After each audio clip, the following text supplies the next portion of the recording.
Hi! Today po, i-share ko po yung mga books ko po sa Sulit Reads Fair. Ay, nabili namin. Sir, show mo na. Ano yung mga haul natin? Dinosaur Giant Activity Pad. Yan, ganda nito. Ang daming pwedeng gawin na about dinosaurs, no? Yeah. Tapos may kasamang 100 stickers.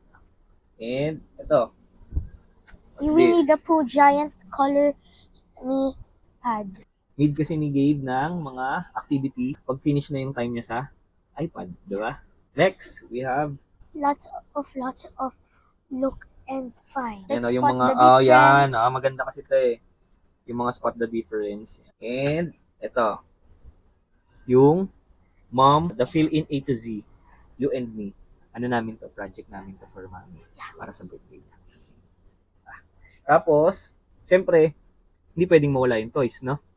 Kaya bumili kami ng book na may kasamang toy. Si Harry Potter. Harry Potter na Lego. And may kasamang minifigure. Na si Ron. Yes, Ron Weasley. Kuhain natin. Tapos i-build ni Gabe. Yeah. Hindi lang books, no? May toys din, syempre. Of course.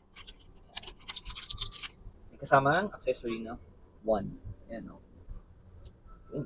He has two faces, happy and yes, sad or Lego. serious. His hair and his legs. Down. Si Ron Weasley. Yan. Si Ron. Parang ito na rin yung binayaran mo doon. Tapos, dun sa video kung napanood nyo sa end, yan, nag-color si Gabe ng dolphin, no? Yeah. May free activity ng coloring doon. Yeah. And after nun, I got a free book, yan. The Greedy Fox. Yes. Merong mga choices ng books na ibibigay sila.